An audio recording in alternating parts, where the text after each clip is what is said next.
Mayor Vico Soto, isa sa bigating investigador ni Senador Tito Soto.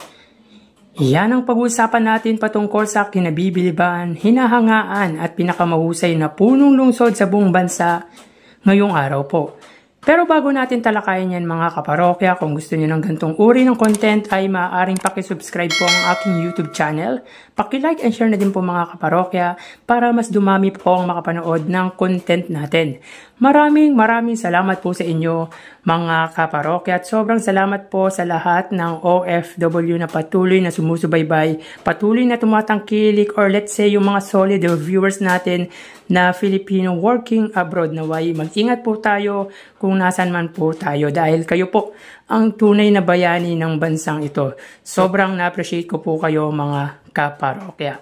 So yun nga mga parokya, tila isa sa bigating investigador di umano kay Tito Soto ay ang kanyang pamangkin na si Pasig City Mayor Vico Soto. Disclaimer lang po to mga kaparokya, katuwaan lang nang siya ay tanungin sa isang interview at ayon sa kanya ay naniniwala siya na mananagot ang mga sangkot sa flood control project sa tulong ng mga tila investigador nito. So pakinggan natin at panoorin ang interview ni Senador Tito Soto.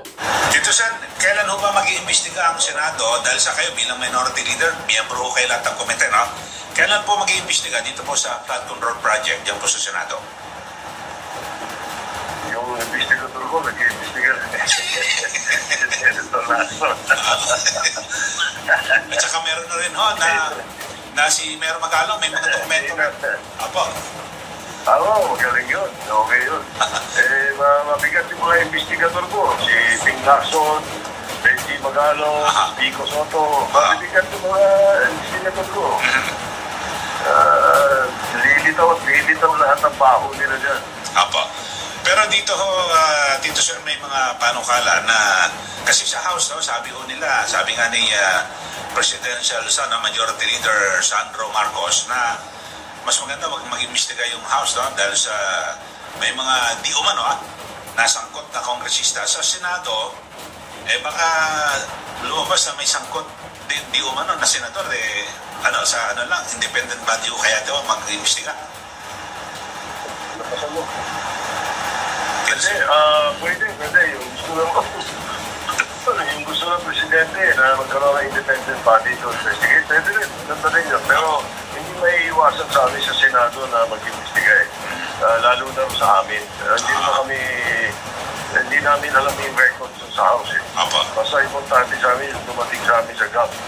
Yung dumating sa amin na General Appropriations Bill galing sa House. Tapos yung sa Senate na. Pagkatapos, yung nangyari sa BICAM, yun may pakialam ng Senado. Kung ano nangyari sa kanila doon sa House, hindi namin alam yun, wala kami pakialam doon. Bahala sila mag-imbestiga sa sarili nila. At hindi naman lahat ng member ng House ay kontratista. Hindi naman lahat ng member ng House ay maaaring involved. So, marami doon ang mga ano na rin, punong-puno na ang nasama ng loob. Apo, 67 lang daw 67 lang ang contractor. Sabi ni Senator Ping Lacson. Hindi naman lahat. Okay. So, yun na nga Kaya nga, magkaalaman na. Ganun din sa Senado, magkaalaman na para magising na yung mga kababayan natin. Apo.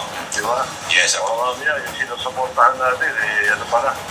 Palpak pa na. So mga kaparokya, agree din ba kayo sa sinabi ni Senador Tito Soto na ang tatlong binanggit na pangalan ay yung mabibigat or bigating mga investigador patungkol po sa flood control project? Paki-comment naman po ang masasabi nyo patungkol po dito. Again, Senador Ping Lacson, Mayor Benjamin Magalong ng Baguio City, and Mayor Vico Soto ng Pasig City are the biggest name when it comes transparency and good governance, including Senador Tito Soto. And I agree with his statement about the three names na para sa kanya ay mga bigating mga investigador. Although it sounds like biro mga kaparokya, pero para sa akin ay totoo po at naniniwala ko sa sinabi ni Tito Sen na magagaling ang kanyang investigador.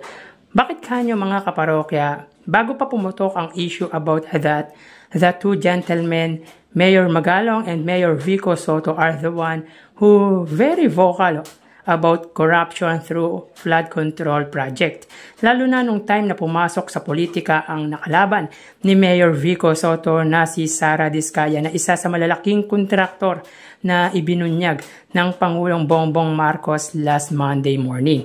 At sa palagay ko mga kaparokya ay hindi palalagpasin ng butihing Mayor Vico Soto ang nakatunggalin nito na may-ari ng St. Gerard Construction at 2 sa 15 contractors or kontratista na pinangalanan ni Pangulong Bongbong Marcos na St. Timothy at Alpha Omega. At sana din pa imbestigahan din ang mga senador na sangkot sa maanumalyang flood control project para magkalabasan na ng baho. Ayon po yan kay Tito Soto. Kaya naniniwala ako na bigatin ang mga taong nabanggit ni Senador Tito Soto na pwedeng maging leader or maging presidente in the coming years.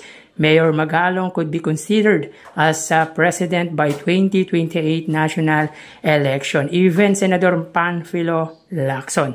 Si Mayor Vico Soto for me ang pinaka-potential or pinaka-may potential bilang Pangulo ng Bansa in the next coming years presidential election, particular nga po by 2034 dahil hindi pa po siya po pwede tumakbo by 2028 dahil wala pa po siya sa tamang edad. So, yun nga po mga kaparokya, naniniwala po tayo sa sinabi ni Senador Tito Soto na ang mga nabanggit nitong pangalan ay mga mabibigat or bigatin na pwedeng tumulong para maaksyonan ang manumalyang flood control projects na pinapaimbestiga na ng Pangulong Bongbong Marcos. So hanggang dito na lang po tayo mga parokya. Magsingat po tayo palagi. Thank you and God bless.